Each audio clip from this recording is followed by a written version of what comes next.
Hi, I'm Wes, the Explosion, and I am not a Street Fighter person. There's a few fighters that I'll play if it has a unique hook like Smash Bros, or if there's a way to button mash or an easy combo to spam, I'll do that to get through. Street Fighter, though, is one of those series that reminds me why I typically stay away. I think the last time I played one, it was Alpha 3, and when trying to play the arcade mode, I kept having to turn the difficulty down until it felt like there was no point and I gave up. I do like Mega Man though, and many years ago they did a Street Fighter X Mega Man collab, thankfully keeping it a platformer. Though once again, I didn't beat it, due to problems with the boss rush. It's something that's been eating at me since, and now that I've improved at the genre significantly, and a solution to my issue has been presented, I figured I'd give it another look and pass judgment now, 10 years later. So, there really isn't a story here. I mean, when I check the wiki, it says that Mega Man's ready to celebrate his 25th anniversary, and that the Street Fighter people, who are wrapping up their own, challenge him to kick things off. And I guess that's it. Huh. Still more than I knew there was. Might be more interesting to comment on some of the circumstances here. This was originally a fan game that the creators showed to Capcom, and they liked it enough to help them finish it up and publish it free, as a promotion for the anniversary, which is pretty darn cool. I really love Sonic Mania, which also started out as a fan thing, so this really just goes to show what can happen if you actually acknowledge and support passionate fans, rather than serving them a cease and desist. Yeah, you know who I'm talking about. The other interesting thing is the character roster here. When it comes to endgame bosses, they have the three you'd expect if you played Street Fighter 2, but as for the regular stages, the choices are all over the place. You have the mainstays, like Ryu and Chun-Li, but also a lot of omissions and oddball choices, like isn't Rolento just some oddball guy from one of the alpha games that doesn't really fit in with the main cast? I mean, I don't think grenades are standard fighting tournament fare. I think Crimson Viper was fairly new when this one came out, so I could see her inclusion being there to promote the latest entry, but my point here is that the characters they chose aren't really the people you'd expect. My guess is that most were specifically chosen either because of the power they could grant Mega Man, or because they had stage ideas. Then again, given that this was a fan game, it could just be that the creators picked their favorites. Still, it's an interesting and unexpected lineup, and I'd love to know the thought process. I wonder if there's an interview anywhere. Despite not getting top billing, you play as Mega Man, meaning jumping and shooting is your main thing. Unlike some NES-style games though, you get to keep your slide and charge shot, and said charge is pretty good, able to take out most standard enemies, so remember your ABCs, always be charging. The regular power-ups are there, and they're not stingy with drops. After an update, a dot matrix password system was added in, and you can also find E-tanks. Most of the standards are here, Rush being one of the only big omissions. As usual, every time you beat a boss, you get a special weapon, and they also throw in a little demonstration, where you practice it with Dan Hibiki. Probably chose him because he's the joke character and a bit of a punching bag, but with some of the hits he takes, as if you were just throwing practice punches, it's pretty impressive. It's also a really cute way to show off your new ability. You get the Hadoken from Ryu, which is pretty much just better charge shot. I'm honestly wondering if there's something I'm missing here since, mechanically, this is a little boring, but at the same time, I already like the charge shot, so an upgrade to this suits me just fine. Chun-Li gives Lightning Kick, which has you do a flurry of kicks right in front of you. It reaches further than you'd likely expect, but it still requires you to be close, has no iframes, and you need to stand still, so it's not something I'd break out too often. Blanca has Tropical Hazard, which drops a watermelon, or a beach ball colored like one in front of you. You can kick it, but you can also just kinda try to drop it on top of an enemy or place it somewhere they might run into it, so it's a little weird, but you can also hop on top of them for a high jump. Guess that would have made Rush Coil redundant. Dhalsim grants Yoga Inferno, which shoots a spray of fire in front of you, though you're stuck in place while doing so. Could probably use it to stay in the air longer to avoid some attacks though. Crimson Viper gives you the Optic Laser, which is just a long, powerful shot that goes through enemies. It's pretty good and probably my favorite to use since you can just blast through a lot of enemies without needing to prepare a shot. Urien has the Aegis Reflector, which reflects projectiles. It's an interesting weapon, but since it's reactionary, its use is limited. Rose's Soul Satellite grants 2 spheres that orbit you for protection, and you can throw more orbs while it's up. The extra offense is nice, but since there's some pretty big gaps in the orbit, It's probably the worst shield weapon I've ever used in Mega Man. Rolento grants Minesweeper, which pitches grenades that either explode on contact or after so much time. These have angles to them, and the explosions are also pretty sizable, so they can be good for hitting harder to reach enemies. This is probably my second favorite weapon. This is an unusual set of powers, since it feels like there's a lot more caveats than normal. I imagine there will be mixed feelings on them, since some will think they suck, while others will see it as you needing to be more clever with how you use them, instead of just firing them all willy-nilly. I'm kind of in the middle, where there's a few I hate, a few I love, and a few I find interesting, but end of the day, as long as they take out the boss they're supposed to, that's good enough for me. And as a bonus, when you die, ammo gets refilled, so there's never a reason to hold back in case of failure. The stages are mostly just basic platforming. Ryu's stage has a few destructible walls, and there's a lot of free power-ups to keep you going. Chun-Li's has different elevations that you need to find the correct path through, though you can see the right way when you get close enough, so it's not as bad as that one castle from the first Super Mario Bros. Dhalsim's is a twisty-turny maze that can be a little annoying, and Blanca's has blob enemies, pungi traps, and a bit of water. Crimson Viper has elevators, Joes, and a chase sequence with insta-kill lasers that crash down behind you. Urian's is an old temple, or ruins, with rocks to blast and platforms that fall after you step on them. Rolento seems to be a work site with also falling platforms and an elevator section. And Rose has a rush jet section, where you fly freely during a scrolling part and shoot incoming enemies. Between this and the Tropical Hazard, I get the impression that the creators might have been Mega Man 8 fans. Anyway, that's just the first half. The second is just more platforming and baddies. For final stages, I'll skip the first for now, but the second is Vega's, where you have to climb up some chain link fencing. There was a bit of this in Urian's too, but it's much more on display here and you need to be really careful, since the section is continuous and getting hit can cause you to fall a screen or more. I really hate this stage. Anyway, second half is just a stroll through town, blasting through enemies. Most of them are pretty easy to take out, so it feels like the sort of thing that you're just supposed to use to restock your supplies. Even lay out a few freebies just before the boss door. Final stage is a short hallway, with some of the tougher regular enemies, then the 8-man boss rush, followed by the final boss, nothing too fancy. The stage enemies are mostly new.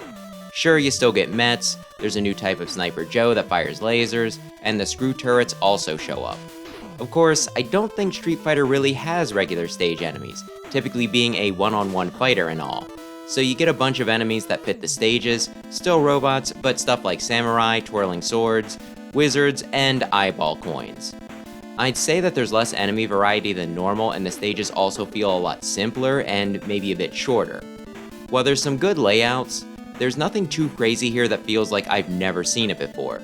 The big standout being the Rush Jet section, which, like I said, is similar to 8's, and the laser section in Vipers that you could look at as a new take on the security laser from 2, though any level where you have to outrun a hazard would also work. Probably the most unique is Dhalsim's, though if you're not one for mazes, that might actually be a detractor. All that said, given that this was originally a fan game and I doubt Capcom gave it as big of a budget as a regular title, I'm not going to judge them too harshly and merely say that while nothing here really wowed me, I never got really frustrated either, so while simple, they're enjoyable enough to trek through. The bosses are another story though. I'd say their movements are a little more erratic and physical, which makes sense given that they're originally from a fighting franchise. You still get some projectiles thrown in though. They also have a special meter that builds up during the battle, and when they trigger it, you get a zoom in, followed by an unblockable cinematic attack. No, that's not right. It's just a powered up move, typically a bigger version of something they already do. In the thick of it, I didn't really give it too much thought. I played enough games where the bosses have specials like Mega Man 11 or Azure Striker Gunvolt, but when streaming it, I did get a few comments of, "What the heck was that?" when they did the zoom in.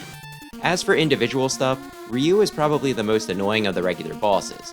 He gets iframes on a Shurioken and B over, which is weird since Chun-Li does something similar but you can still hit her during it. Though his main trick, including specials, are just different versions of the Hadoken. Some come out fast, some slow, multiple can be out at once, and can collide with your shots. His weakness is the Aegis Reflector, so he needs to be projectile spamming for that to work, which he will likely do, but it's not guaranteed. If they made him just hittable during his physical moves, it'd be a good fight, but how limited your windows are make him a pain. Chun-Li's got kicks, projectiles, and a quick movement attack, so she's much better balanced. Oh, and her special's a forward-moving combo. Dhalsim spits flames, bigger ones for the special, and also disappears then pops back in to attack. His fire can be overwhelming, but if you have optic laser, it's easy to waste him. Blanca jumps and spin dashes around, then electrifies the floor while summoning watermelons that he can bop around for his special. Crimson Viper can dash, create blast tremors, fire lasers, and jump about, her special being just a combination of everything but the laser. Urien throws energy balls while moving around like a madman, and his special creates a reflector shield. Rolento moves around like Scrooge McDuck, while also throwing out some projectiles, most notably grenades, 4 at once after a big hop for his special. And Rose disappears, then reappears right in front of you, then slides, so you need to anticipate her moves and then dodge. For her special, she creates 2 orbs as a rotating shield, which can block, or she can send them at you. And I think she can also cape your shots back, so she's kind of a pain. The bosses seem to have more movement options built into their attacks than standard Mega Man fare, and some of them come out quick, yet, while I'd expect me to be whining about not having enough reaction time, I managed to dodge most of them fairly consistently, so I guess they do have enough tells and room to dodge around. These are definitely the highlight of the game, and while Ryu and Rose do irritate me, you don't have to start with them, and there are weaknesses to exploit, so they are manageable. And one thing you have to watch out for with all the bosses is that double KOs are possible, which I don't think I've seen since the original Mega Man, so don't be too cavalier with landing your final hit. But we're not done yet, there are 3 endgame bosses, the first being Balrog. Didn't talk about his stage because he is the stage. This guy chases you, and while you can take pot shots, you mainly want to keep your distance because if he catches you, you're dead. Enemies will try to run interference, and with the funky way the stage auto-scrolls, you need to be careful, since getting stunned by just one at the wrong time can be all it takes to get you killed. If you make it to the end, you win. Though I am curious if you can actually take him out. I sure don't have the sequence down enough to see though. After that you get Vega, who has a few cross-stage dash attacks, including his special, but for the most part, will crawl around on the fencing, then leap down onto you. He's a total pain with how fast he is and how much air control he has. I'm honestly not sure if there's a good way to dodge him. You can make him drop his mask and claws with the kick, but I'm not sure if these do anything other than bait him into moving to a specific spot to pick them up, which I guess is a strategy you could use. But yeah, I really hate him. The final boss is... Striking Boss from Kashan? Huh, weird. Anyways, he's another disappearing boss that will either try to bop you, or throw these tiny clouds that will then expand into 4 bigger ones. His special is the Nova Strike. He can definitely take some hits, but if you didn't squander all your E-tanks, so can you. There's also 2 secret bosses, Sagat and Akuma, but you need to clear enough boss fights at full health to activate them, and I'm not sacking E-tanks just to see. Anyone want to fill me in? You're welcome to though.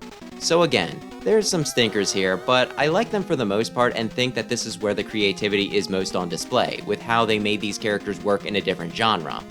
The visuals, as you can likely see, are done in a way to mimic the NES games, though like Mega Man 9 and 10, I'd say they look just a bit sharper and more vibrant than they did on that hardware. The game does a good job of evoking the NES without letting itself be bound by the same limitations. They even have a Mega Man 3 style stage select, with Rock glancing around as you choose your opponent. The Street Fighter characters are also redone to look more in line with this style, some of them just looking like tweaked sprites of the Blue Bomber himself. As for the stages, they look nice, though there are a few points where it can be a little hard to tell what you're looking at, like the ridges built into the wall of Viper's stage actually being a ladder, or some of the walls in Ryu's needing to be broken through, rather than just being part of the background. This can lead to you taking some hits or even dying, but once you encounter the issue once, you'll likely not be fooled again, so it's not the biggest deal, and on the whole, I think it's impressive how they translated everything and find it very pleasant to look at. There's a lot of really nice details, especially in the backgrounds. If you're not into pixel art, especially NES era stuff, you'll probably think the game's ugly though. Maybe I should have led with that. The music is similarly done, at least I think. I don't really play Street Fighter, so I'm not super familiar with a lot of the themes from the series, but I do recognize a few, like Ryu's. They're now done in a more NES Mega Man style, and a few of them even start out like a Mega Man classic track, like Dhalsim's almost making me think I was about to get a track from Snake Man. While I admit that this isn't my favorite OST, I think I would have gotten a lot more out of it if I played Street Fighter proper. I did get excited when I heard a track I recognized, but I guess even Rachmanified Street Fighter music doesn't quite do it for me as much as an actual Mega Man track does. As a bonus, there's a code to get Guile's theme to play, so they didn't waste the opportunity to throw in the most well-known track even if its owner wasn't present. Allegedly. I couldn't get the code to work. Probably definitely why I couldn't get the secret bosses to appear either. Yup. I'd say that fans of either series will probably enjoy the music and it's worth a listen just to see how the two styles got combined, and if you like both, you'll probably have a much bigger reaction than I did. There's also a few vocal lines thrown in as well. Kind of anyway. For a few of the bosses' moves, they'll make some NES noises that, if you're familiar with the move names, you can kind of tell what they're saying.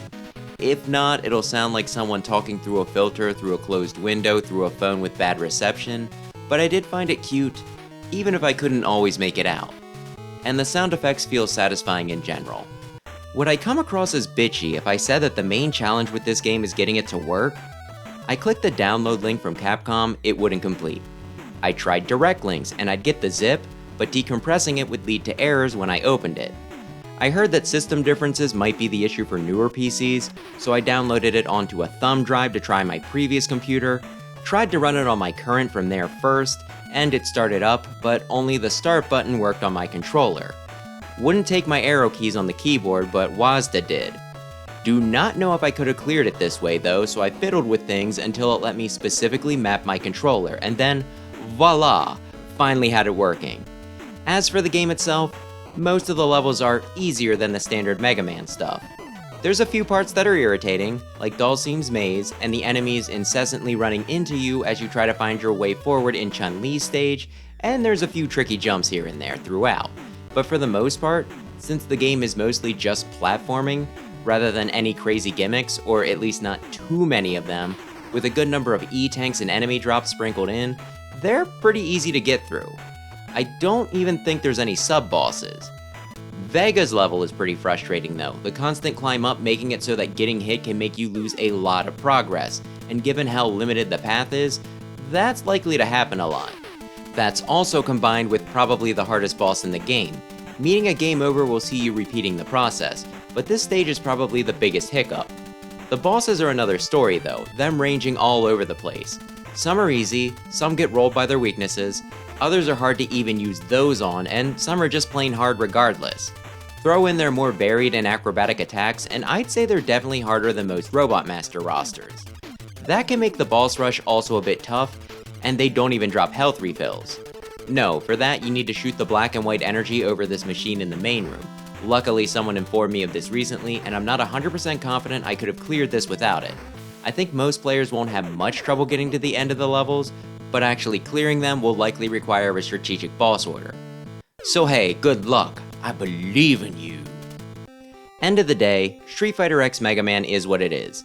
A game that started out as a fan project that isn't as impressive as something Capcom made completely in-house. At the same time though, given how far off the path some of that official stuff strays, I'd still rather play this than some of those.